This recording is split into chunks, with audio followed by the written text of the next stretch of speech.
अखिल भारतीय आयुर्विज्ञान संस्थान एम्स विजयपुर में evidence based palliative care विषय पर भारतीय पैलिएटिव केयर एसोसिएशन के 32वें अंतर्राष्ट्रीय सम्मेलन का आयोजन की शुरुआत जो है उपराज्यपाल मनोज सिन्हा ने की। इस वैश्विक मंच में देश विदेश से विशेषज्ञ, गणमान्य व्यक्तियों और स्वास्थ्य सेवा पेशेवरों सहित 700 से अधिक राष्ट्रीय और अंतर्राष्ट्रीय प्रतिनिधि हिस्सा ले रहे हैं।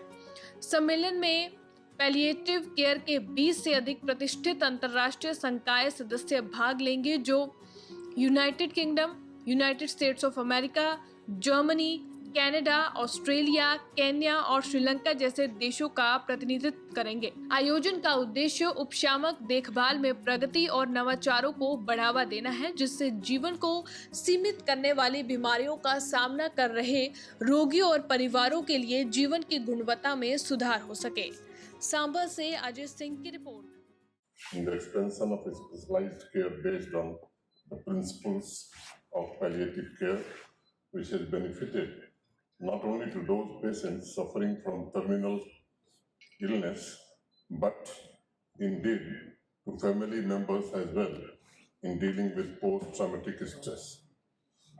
I am confident the 3-day-long deliberations with the renowned experts on various issues concerning palliative care will look into the challenges, integration of palliative care into healthcare at all levels, capacity building, recent advancement in pain management, and strengthening and incorporating principles of long-term care and palliative care. I would like to say that we as a society needs to acknowledge the significance and importance of palliative care, and we should encourage our medical fraternity to apply its principles from the time of diagnosis in terminal ailments like cancer, AIDS, etc. I want our healthcare system to be more sensitive towards the needs of individuals facing life-threatening illness and must focus on improving quality of life of patients, well-being of families, alleviate pain and suffering, and provide spiritual support. I remember during the second wave of COVID pandemic, we were battling many challenges in Jammu and Kashmir, particularly related to health infrastructure, and I was a bit surprised that neither we had self-sufficiency in oxygen generation for patients, nor we had palliative care system in any of the districts.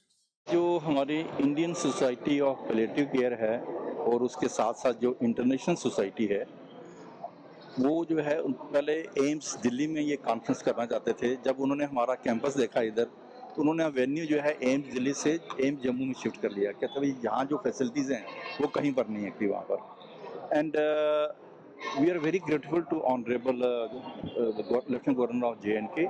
जब मैंने उनसे बात की इसके बारे में आने के लिए, तो इमीडिएटली उन्होंने जो है एक्सेप्ट कर ली हमारा इन्विटेशन। तो 700 डेलीगेट्स हैं यहाँ पर, जिसमें से more than 100 delegate from different country से हैं।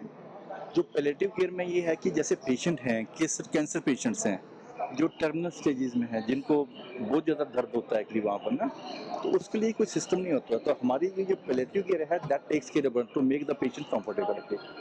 जैसे आपने देखा होगा कि हमने आज डिक्लेयर किया है कि AIIMS Jammu will be pen free AIIMS.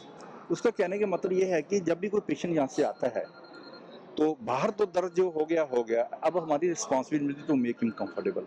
जैसे ऑपरेशन के बाद आपने देखा होगा पेशेंट को दर्द रहती है कि वहाँ पर, तो हमने एक पूरी प्रोटोकॉल वगैरह डेवलप किए हैं यहाँ पर, ताकि कोई भी पेशेंट जिसका ऑपरेशन भी होता है उसको दर्द नहीं महसूस होना चाहिए। That is our pain free AIIMS हमने जो आज डिक्लेयर किया है। उसके साथ जो है आपने एक और सुना होगा कि हमने ये डिक्लेयर किया कि पेशेंट फर्स्ट।